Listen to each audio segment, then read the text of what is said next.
This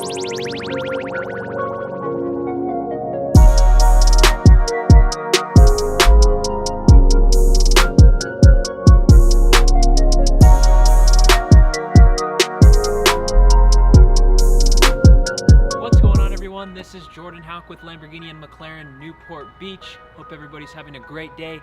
Today we're going to be going over what is the cheapest brand new supercar that you can purchase. Before we start, make sure you guys follow me on my Instagram and click that like and subscribe button. Also put down in the comments below if you have any suggestions on something that you want me to cover for a future video. Also, if you're interested in buying any supercar, whether it be 100 grand, 200 grand, 300 grand, $500,000, please let me know. I'll take care of you. For example, this one right here, 2017 McLaren 570S will run you around $160,000. So we're gonna be talking about what is the cheapest brand new supercar that you can buy.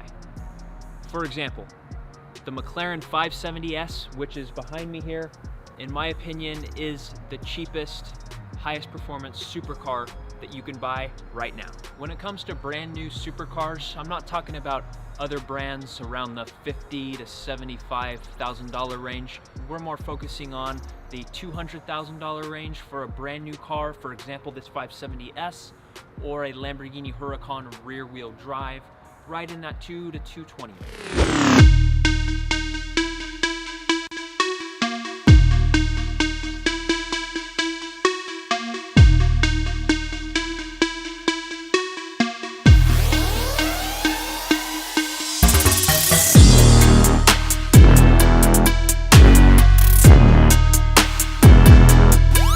Ask this question a lot. What does it take to own one of these supercars?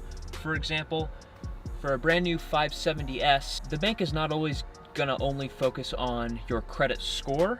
Most importantly, they're gonna look at your comparable high auto credit, which means if the highest payment you've ever had on your credit before is $500 and you're trying to get one of these cars, which puts you in the low 2,000 range depending on the program that you go with, if it's a lease or a finance. If you're trying to quadruple your payment, the bank is going to ask questions, and most of the time they're going to require you to put a larger amount of money down.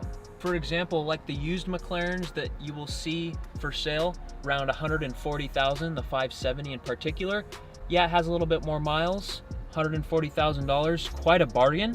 But then again, the bank is still going to look at your credit and see what is the most expensive car that you've paid on time in the past. If it's only half of the payment of the car that you're trying to get, the bank is going to want you to put more money down to get the payment closer to your previous payment. So it's more of a stepping stone, working your way up to higher payments rather going from $500 to $2,500. Quite a bit of a big leap if you ask me. So you want to work your way up with these cars. You can go from, let's say, a Mustang into a 570S, but the banks, like I said, are going to want more money out of pocket and or have sufficient credit history showing that you're going to be able to pay them back. Another thing to keep in mind is your income. The banks typically want to see the amount of the car the individual to be making annually. So if the car is $150,000, they want the buyer to be making at least $150,000, assuming your debt to income ratio is in line. For example, let's say you make $200,000 per year. If $50,000 a year is going towards, let's say, rent or your mortgage payment, and then you have another 20 or 30 grand a year going towards another car, and another 20 or 30 grand going towards miscellaneous things, your debt to income ratio is not going to make sense to the bank, and they're going to ask, how are you able to afford this car with all those other expenses? They want to see the entire picture for them to be willing to risk lending an individual all of this money. So you're probably asking, someone making minimum wage, let's say around $2,000 a month, can get approved for one of these cars? Technically, yes, depending on their credit. If you have a lot of money saved up and you're able to put over 50% down and keep the payment within a reasonable range, probably $500 or less a month, depending on the bank's decision, I would not say that it's impossible.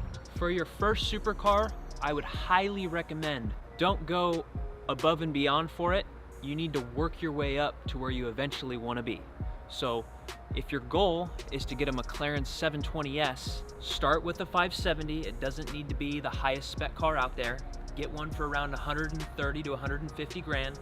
Make your payments on time for 1 to 2 years and prove to the bank that you'll pay them back and build that relationship. So when it comes time to upgrade, you've gained that history and trust from the bank, and it's gonna be a totally different outcome than before. One last thing that you guys are probably wondering is, should I lease one of these cars or should I finance or pay for it in full?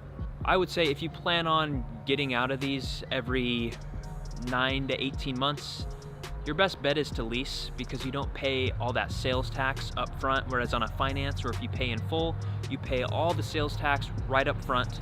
So a lease, you pay less tax. If you want to get out of the car, it's a little bit easier. There won't be as much negative equity as if you do a finance or a lease. The banks are more apt to approve somebody on a lease versus a finance if it's one of their first supercars. Reason being is on a finance, the individual is taking on the full amount of the car, whereas on a lease, you're paying on a portion of the car and the bank holds on to a portion of the car.